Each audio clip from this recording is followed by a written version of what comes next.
la Virgen de Fátima y todo esto, pero no hay ninguna evidencia empírica. Eso es estructural, ¿no? Y determina algo que llamamos potencial a largo plazo, que nadie sabe lo que es, pero bueno, es un concepto, ¿no? Sabemos que hay en el estado estacionario, ¿no? Hay un punto de silla, bueno, vale, sí, ¿no? Pero a corto plazo hay un problema cíclico, ¿no? ¿Cuál es el que se te mezclan? ¿Por qué? Primero, Florida. Florida es un país que tuvo una burbuja inmobiliaria y que tuvo una crisis bancaria, porque los bancos dieron muchas hipotecas y no estaba en el euro, ¿no? Por lo tanto, la culpa no fue del euro, fue, como ha dicho el señor Borrell, ¿no? De que hicimos cosas. Italia, que estaba en el euro, no ha tenido una burbuja inmobiliaria. Por lo tanto, no echemos culpas al euro de cosas que no provocó, ¿no? El problema que tiene, o la ventaja que tiene Florida es que tiene un fondo de prestación por desempleo común de todos los Estados Unidos y un fondo de garantía de depósitos común de todos los Estados Unidos. Entonces, cuando la tasa de paro en Florida se disparó hasta el 12%, hubo rentas del resto de estados que se transfirieron a Florida, ¿no? Y frenaron la recesión y pusieron un suelo a la recesión. Cuando el sistema bancario de Florida se cayó entero, porque hubo que intervenirlo entero, hubo dinero de todo el resto del Estado federal y de los bancos del resto de Estados Unidos que entró en Florida y puso un suelo a la caída del crédito y al stock de crédito en Florida. Eso es lo que Europa no tiene, ¿no? Y lo que no tiene ni siquiera en la agenda, bueno, hay agenda de que lo van a poner, pero ¿no? Como todo va tan lento en Europa, no se ve dónde está eso en la agenda concreta, ¿no? Sin esas dos cosas es difícil salir de aquí. Vamos a ser realistas. Una transferencia de rentas que permita estabilizar las rentas en los países que no tienen capacidad para hacerlo con renta doméstica, ¿no? Que sería Grecia, Portugal, Irlanda, sobre todo el empleo juvenil y todo lo que estamos viendo. Y dos, un programa de estabilización real para estabilizar el crédito y estabilizar el sistema bancario, porque ¿no? Lo están diciendo los alemanes porque se temen lo que les viene. Acaba de salir un informe del Bundesbank, ¿no? Sí, hemos estabilizado los mercados haciéndonos trampas al sol, no, como los trileros estos de la calle Alcalá, ¿no? Que van cambiando el garbanzo, ya, pero el garbanzo es el mismo, ¿no? La banca doméstica se ha comprado la deuda pública. Entonces, me da igual, ¿no? Porque el problema es que los mercados no distinguen bien lo que es soberano y lo que es bancario, ¿no? Entonces, que tú les cambies el garbanzo, ¿no? Ahora, los mercados, esto es una cosa que yo aprendí hace muchos años y luego la he comprobado personalmente, tienen capacidad de autoengaño. Sí y solo sí ganan dinero. Ahora, no son imbéciles. Una cosa es que te hagan creer que les estás engañando y otra es que se lo crean, ¿no? En cualquier momento puede haber otro episodio de tensión como el del verano del año pasado que ha dicho Antonio y en 3 semanas o en un mes vuelves a tener un nivel de tensión y de restricción de crédito brutal y una fuga de capitales intraárea, que se va el dinero de un país a otro. Y eso, ¿no? Nadie garantiza que no va a pasar, ¿no? Igual que creemos en el papel, ¿no? Pues, y creemos en la religión y todas las creencias que tenemos, pues nos creemos a un señor que ha dicho 13 palabras, que no, se llama Mario Draghi, ¿no? Si las digo yo no es lo mismo, pero si alguien se lee la intervención del señor Trichet con nocturnidad y alevosía después de la crisis de Grecia y del fin de semana aquel trágico de mayo y todo eso, el BCE el jueves dijo que la compra de bonos no había estado en su agenda y provocó un colapso de los mercados mundiales. La bolsa de Nueva York aquel día cayó un 10% en la apertura y dijeron que es que se había equivocado un operador con una tecla. Digo, vaya, ¿no? La debió dar bien a la tecla, porque ¿no? Ha parado el sistema electrónico, ¿no? Y el domingo a las 12:25 de la madrugada, 72 horas después, escribió una notita y dijo: vamos a comprar todos los bonos que sea necesario para estabilizar los mercados. Por escrito. Draghi lo dijo de viva voz, ¿no? Es lo mismo, se le ha creído, ¿no?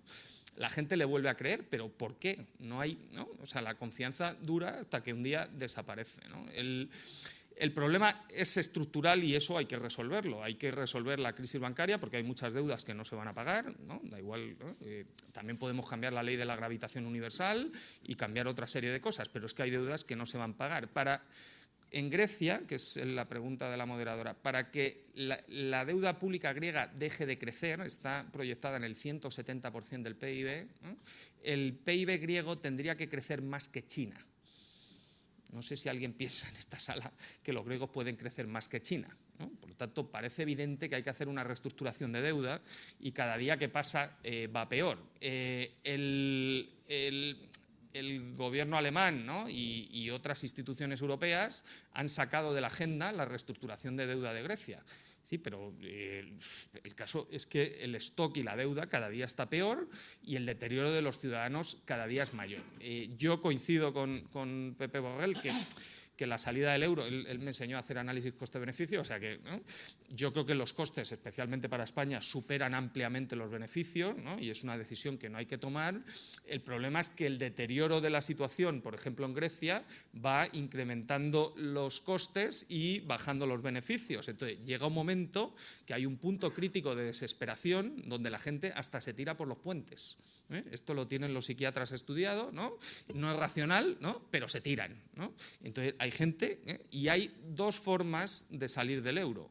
Una, que es muy violenta, que la puede activar el BCE y ha amenazado varias veces con hacerlo, o sea que está en la agenda, Pepe, aunque tú digas que no, pero lo han amenazado a los chipriotas, han amenazado a los griegos, han amenazado a los portugueses, que es: te corto el acceso de tu banca al acceso de sistema de financiación del Banco Central Europeo. Entonces, si te hacen eso, ¿no?, en el videojuego pone game over y se acabó. O sea, no hay nada detrás, ¿no? Ese es el botón rojo, ¿no? Dos, ¿no?, es, en teoría de juegos, no hacer nada.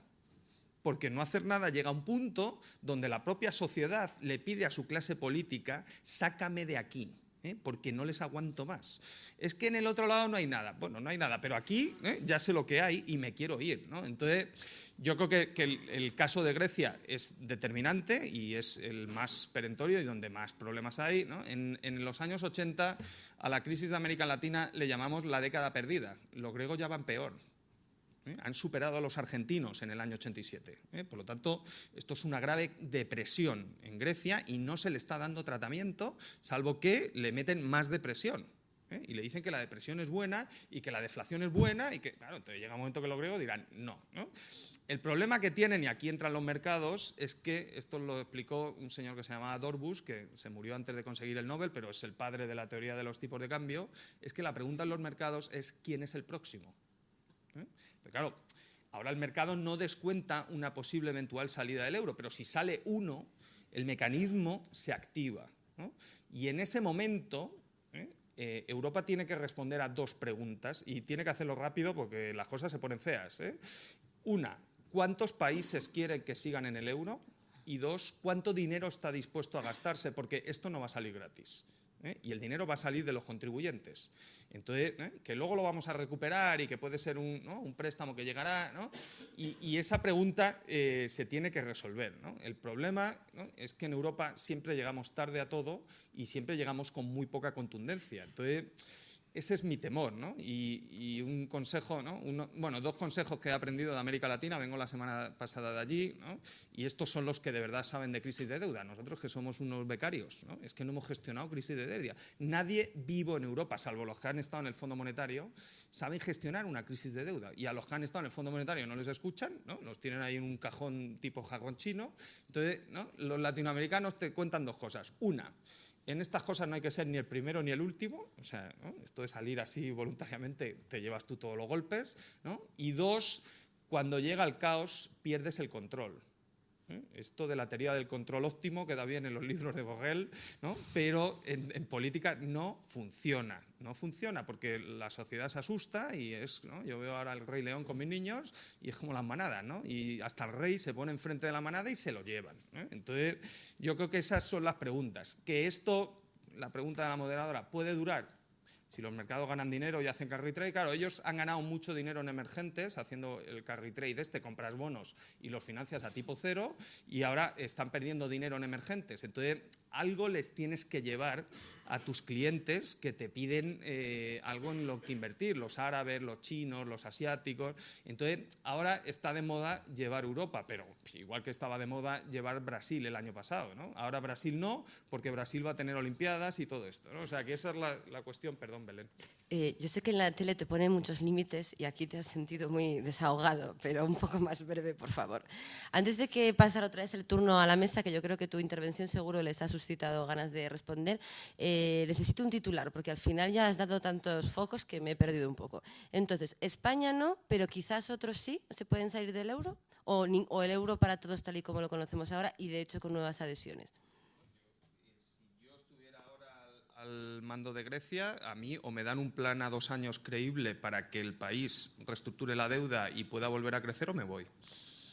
Claro, pero ¿sabes En lo de- España no, yo creo que España no está para salir, pero claro, si eso se contagia a Portugal, ¿no? Donde tampoco está en la agenda, pero ¿no? yo en mi libro, que es el libro más vendido de economía en España, digo que no hay que salirse del euro, pero hay un portugués que es el libro más vendido de economía de Portugal que dice que se salgan.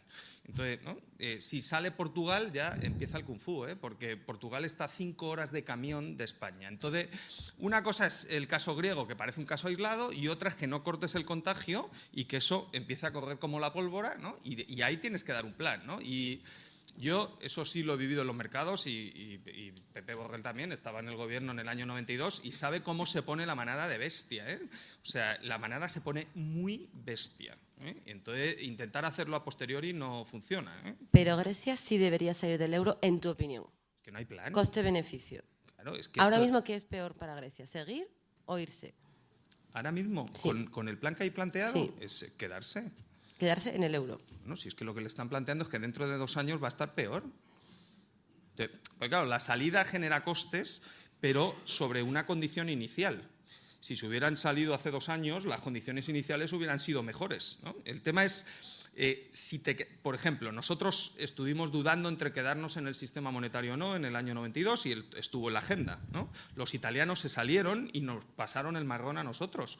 Nosotros nos quedamos y acertamos, pero Europa dio un paso hacia adelante, hizo el Tratado de Maastricht, avanzó en la integración y los alemanes se pusieron a crecer como una moto con su plan de unificación y con obra pública. Ahora no hay ese plan. Entonces, evidentemente Grecia tiene que salir, pero bueno, ¿no? Yo no estoy al mando, ¿no? es fácil decirlo, claro. El tema es que el que toque el botón está defenestrado de por vida, ¿no? Yo entiendo al político que no quiere tocarlo. No sé si el señor Borrell o el señor Estella quieren contestar algo de todas estas sugerentes ideas que ha lanzado José Carlos. Ya, bueno. Un poco José Carlos, diga. Vale, lo único me gustaría también poner sobre la mesa otra cuestión. Decía José Carlos que en el billete ya no se distingue la firma del señor Trichet. Yo hoy he visto la firma de Trichet en un periódico clarísimo, que seguro que ustedes lo han visto también, o la mayoría de ustedes. Es en la famosa carta del Banco Central Europeo que le remitió al gobierno del señor José Luis Rodríguez Zapatero y que ha salido gracias a que el señor Zapatero lo ha publicado en su libro. Polémica aparte de cuándo tenía que haber salido publicada esa carta y si debería haber trascendido o no. La forma de la carta como está redactada, no sé si han tenido ustedes oportunidad de leerla, es bastante, de abusona, es un poco de matón de colegio. Haga usted esto, esto, esto y lo otro. Viniendo de una institución que se le presume independencia, de hecho presume de forma constante de su independencia, dando unas recomendaciones muy estrictas y que además luego se han cumplido una por una, no por el gobierno socialista que estaba de retirada, le quedaban 4 meses prácticamente para las elecciones del 20N, pero sí han sido puestas finalmente en práctica punto por punto prácticamente por el gobierno actual. Entonces, siendo un poco posibilistas, ¿no? El euro está aquí, el euro está aquí para quedarse.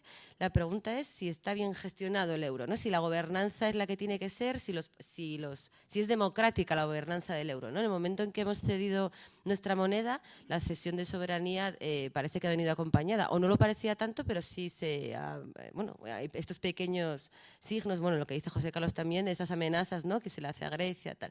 Entonces, no sé si ya también para ustedes trasladar la pregunta, pero sí en la mesa sí me gustaría saber un poco su opinión de cómo de democrático es estar en el euro ahora mismo, ¿no? O las instituciones europeas, si están respetando la soberanía que no hemos cedido, al menos de forma oficial todavía, a los Estados miembros.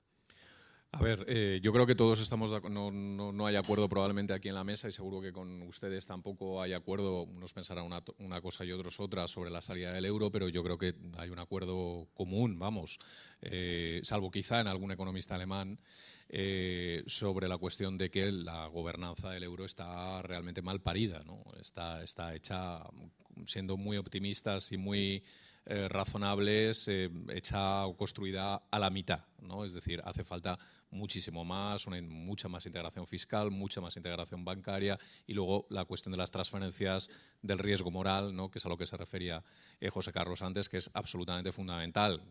Lo comparamos con lo que pasa en Estados Unidos y es evidente que cuando un Estado de los Estados Unidos tiene un problema, el resto de los Estados Unidos acuden en su ayuda de una manera u otra a través de distinto tipo de mecanismos, ¿no? Eso está completamente claro, ¿no?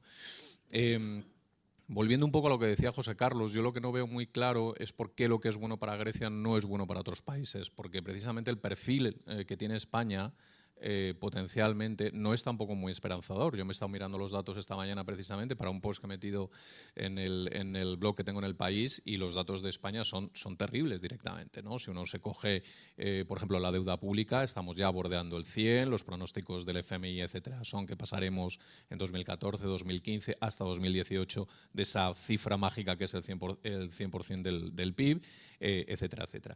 Todo lo contrario, hay un artículo fantástico de Andrew Rose de 2007 que dice, que analiza todos los casos de salidas, un poco contestando a su pregunta, no de sistemas como el euro, porque no ha existido un sistema como el euro nunca, sino de sistemas, mecanismos monetarios parecidos, currency boards, PEGs, etcétera, etcétera. Y lo que te dice Rose es que los estados que tienen más probabilidad de salir y que salen con más riesgos, con más posibilidades de éxito, son estados grandes, con bastante población y con democracias bien asentadas. Yo creo que a mí Grecia me encanta, me parece un país estupendo y tal y cual, pero no cumple ninguno de los tres requisitos. España, sin embargo, sí. Es decir, no es un país grandísimo, pero eso es un país medio alto desde el punto de vista del PIB, desde el punto de vista de la población, desde el punto de vista PIB per cápita, y de acuerdo con cómo lo mide el propio Rose, se puede entender que es una democracia bien asentada, aunque decir esto con todos los problemas de corrupción que tenemos parece un poco de coña también, ¿no? Es decir, al revés, yo lo que no veo es el caso griego. Griego, fuera del euro, hace un frío terrible. ¿A dónde va Grecia fuera del euro? Es que el problema es que Grecia probablemente no tiene ninguna alternativa. En cualquier caso, teniendo en cuenta que el pronóstico griego es pésimo, pero el español es malísimo, no entiendo muy bien por qué las razones que son buenas para Grecia no son para España, y además, tú mismo lo has dicho, José Carlos, es decir, si Grecia se sale, se produce una reacción en cadena que afecta a todos los demás estados, con lo cual yo no sé si ahí es mejor tener la ventaja del primero que mueve, ¿no? Y ser el primero que golpea, y no esperar a que otros golpeen y tú actuar, simplemente reaccionar. Voy a reiterar mi pregunta, aunque Antonio la ha ignorado, y me interesa especialmente la respuesta del señor Borrell, de si las instituciones europeas están siendo democráticas, por así decirlo. Ahora creo que nos van a dejar elegir al presidente de la Comisión, que va a ser una fiesta de la democracia, ¿no?, en las próximas elecciones europeas. Bueno, el saber cómo se está haciendo la gobernanza del euro y de las instituciones, ¿no?, si realmente está permeada por la soberanía de los estados, porque una pequeña incisión, yo creo que ha habido una profunda crisis democrática en el momento en que los gobiernos han echado la culpa al euro de todos sus males y han escondido, por así decirlo, a sus ciudadanos que estaban votando de forma colegiada, ¿no? Todos los recortes que se han votado en Bruselas los ha votado España también. Ha participado de forma democrática, pero cuando llegan a Madrid dicen, es que venden un poco la idea de que nos han obligado desde fuera. Entonces, bueno, yo creo que se está resquebrajando, ¿no?, el modelo de Europa, pero lo están haciendo nuestros propios políticos. Yo no soy Grecia, o sea, yo no soy Portugal, yo no soy Italia. Esa negación de yo no soy mi propio vecino europeo que había sido el modelo de Europa. Bueno, un modelo en crisis, ¿no? Un poco saber su opinión. En mi opinión, la crisis ha debilitado la democracia europea. El funcionamiento democrático de las instituciones europeas no es precisamente ideal. Cuando se anuncia el bailout de Chipre, las 4 personas que están en la mesa anunciando lo que le van a pasar a los chipriotas, ninguno había sido elegido democráticamente por nadie. Ninguno. Estaban allí los 4 diciendo lo que les iba a pasar a los chipriotas. De hecho, hemos vivido momentos de profunda perversión de la democracia política, y la famosa carta del verano del 2011 lo prueba, ¿no? O sea, carta que, por cierto, nuestro gobierno nos ocultó. Recordaréis al portavoz de entonces, el señor Pepe Blanco, diciendo que no le constaba que hubiese llegado ninguna carta del señor Trichet. No dijo que no, pero dijo que no le constaba. Por lo visto, el registro de entrada de la Moncloa hay días que no funciona. Solo tenía copia la ministra Salgado. A lo mejor no habían puesto en copia al señor Blanco. En cambio, en Italia, donde se recibieron la misma carta, la publicaron todos los periódicos. Digo, una profunda perversión de la democracia, porque nos hemos encontrado con una institución monetaria independiente que existe para controlar la inflación, dictando las constituciones a los pueblos, ni más ni menos, dictando las constituciones. Y usted me cambia la constitución, toma ya. O sea, queremos más intromisión de un poder no democrático en la arquitectura democrática de un país. Y a esa perversión se le sumó y se le sigue sumando el pánico. Esta es una crisis panic driven, ¿no? Creada y dirigida por el pánico de los gobiernos frente a los mercados, que se manifestó en el dramático fin de semana de mayo del 2010 y que se manifestó en el verano del 2011, pánico. Oye, que los mercados se nos van a comer. Y probablemente los mercados se te pueden comer, pero depende cómo te enfrentes a ellos. Desde luego, si les engañas 3 veces seguidas, a la cuarta te muerden. Pero los gobiernos europeos demostraron una capacidad de caer en el pánico y de hacer tonterías a prisa y corriendo por puro temor. O sea que no, democráticamente no podemos estar muy satisfechos de la arquitectura que hemos creado. Toca aplaudirla, pero a mí el six-pack y el two-pack y el fiscal compact y toda la arquitectura, toda la batería de normas que hemos creado para... francamente, no me gusta mucho desde el punto de vista democrático. Yo no sé si los diputados españoles se han enterado de a qué ha quedado reducido su papel como supuestos votantes del Parlamento, del presupuesto. Ha quedado reducido a casi nada. Ya no era mucho, pero ya casi no queda nada. Por lo tanto, la salida de la crisis debería pasar también por una reforma de las instituciones que hiciesen que la gente se sintiera más representada y que las decisiones que se toman no cayesen de un cenáculo tecnocrático que luego los gobiernos trasladan a sus parlamentos dentro de una aquiescencia general por temor a los mercados. Porque si no, vienen los mercados. Y los mercados ciertamente vienen. Yo recuerdo al ministro alemán de Hacienda, Schäuble, pasando por el Instituto de Florencia que yo presidía, pocos días después de que Rajoy hubiese ido a Bruselas a sacar pecho y a decir: yo soy un país soberano e independiente y el objetivo de déficit me lo fijo yo y no voy a cumplir con lo que usted me impone, voy a tener un poco más de déficit porque tal y no sé qué. Y yo le pregunté a Schäuble: ¿qué opina usted de lo que ha hecho mi primer ministro? Y dice: bueno, no se preocupe, ya le convenceremos. Y si no le convencemos nosotros, los mercados le convencerán. Y evidentemente a los pocos días la prima de riesgo estaba por las nubes y el señor Rajoy tuvo que achantarse y aceptar que tocaba hacer lo que te decían de hacer. ¿Democrático eso? No, a la fuerza ahorcan. Eso demuestra también la extrema vulnerabilidad de los gobiernos que, endeudados como están a los pies de sus acreedores. Y dejarme que diga otra cosa, y con eso acabo. La crisis se ha resuelto para preservar los intereses de los acreedores. Y eso lo dice alguien tan poco sospechoso de ser rojo peligroso como el Fondo Monetario Internacional, cuando dice: ustedes, europeos, han preferido evitar el default de Grecia en el año 2009-2010 para preservar los créditos que los bancos centroeuropeos tenían dadas a Grecia. O sea, el default de Grecia hubiera significado un palo para los que tenían deuda griega, que eran básicamente bancos alemanes y franceses. No se quiso aceptar el default para preservar el balance de los bancos. Y se fue retrasando el default hasta que la deuda griega ya no estaba en los balances de los bancos privados, sino que había pasado al Banco Central Europeo, que es el siguiente que tendrá que pagar cuando haya el siguiente default de la deuda griega. Porque default va a haber. La duda es si va a ser un default explícito, una quita como la de hace unos años, o si va a ser un default implícito. Es decir, ustedes no amortizan y les bajamos el tipo de interés hasta casi cero. Bueno, si a mí la deuda no me pides que la devuelva nunca, sino que me la renuevas cada vez que vence y me pides un tipo de interés simbólico, pues ya la puedo soportar la deuda, claro. Si no pago interés por ella, me la renuevas. Y eso es lo que van a hacer. Eso es lo que prácticamente van a hacer. Van a dejar que Grecia siga cargando con su deuda, pero de una manera que que la pueda soportar. Y la forma de hacerla soportable es bajarle los tipos de interés y renovarla sistemáticamente.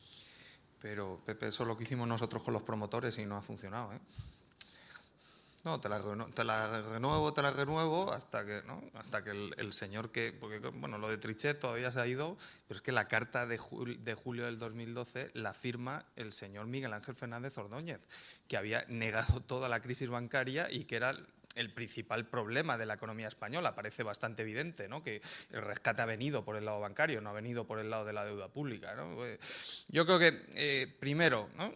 La democracia... que yo soy un gran demócrata, también tiene que cumplir algunas reglas, por lo menos la de la gravitación universal. O sea, si estás en una comunidad de vecinos y viene un técnico y te dice que el edificio está en ruina o tiene aluminosis, pues puede ser muy democrático, pero el técnico o hace lo que tiene que hacer o va a la cárcel porque tiene un código penal que le obliga a hacer lo que tiene que hacer, ¿no? O sea que hay determinadas cosas que se tienen que hacer, y yo sé que es muy complicado de explicar esto, pero es que hay situaciones como lo de Grecia que, ¿no? Lo votamos a referéndum, bueno, vota lo que quiera, pero es que no se puede pagar la deuda, ¿no? Segundo, en la perversión, no es verdad que no haya ejemplos anteriores como el euro. Uniones monetarias ha habido toda la historia y hay algunas que han funcionado, como la alemana o como la italiana, y otras que han fracasado. Lo que nos explican los historiadores económicos es que precisamente las que funcionaron fueron las que tenían una gobernanza fuerte y una capacidad de toma de decisiones rápida. Y las que fracasaron fueron las que estaban en manos de instituciones como las que tenemos montadas en Europa. Y eso es ¿Nos pones un ejemplo de fracaso? Bueno, pues un montón. Yo creo que ha habido ejemplos europeos que fracasaron en la Edad Media, ¿no? Y desde ahí hasta el Renacimiento, el Barroco. Claro, o sea que... ejemplo, el propio Patronoro fue un fracaso de unión monetaria, aunque no era reforzada tanto como el euro. O sea que al final la moneda es un papel, no deja de ser una convención. Si no lleva detrás una unión política y una unión fiscal, no va a funcionar. Eso se sabía desde el principio. También es verdad que un diseño óptimo con el coche en marcha y cambiar las 4 ruedas en marcha es muy complicado. Europa ya existía. Tú cuando vas a Bruselas, en la Gran Plaza hubo la guerra de Flandes y el señor Marx escribió el manifiesto comunista en el Mesón del Cisne, allí al lado de la comisión. O sea que la historia te condiciona mucho, ¿no? Yo creo que en Europa institucionalmente hay un problema que yo, no sé, Borrell yo creo que tampoco ha estado dentro, pero yo no sé resolver. Por ejemplo, el otro día a nuestro ministro de Economía le han pegado un pequeño corte de pelo por los lados, porque, ¿no?, por arriba igual que yo no tiene mucho, ¿no? Y la rueda de prensa fue durísima, ¿no? Entonces tú sales, agachas las orejas, ¿no?, y te han dado, ¿no?, pero bien, ¿no? Claro, pero en ese mismo día pasa la agenda y se vio la banca eslovena. Entonces, ¿qué papel toma al que le han dado? Porque primero te dan y luego tú qué haces con el de al lado, ¿no? Es un ejemplo. El Banco Central Europeo es inexplicable. Claro, antes del Fondo Monetario del año 45, estas crisis se resolvían con guerras. La gente no pagaba, el otro se enfadaba, mandaba al ejército, la batalla del Álamo y todo esto, ¿no? El Fondo Monetario se crea, es un abogado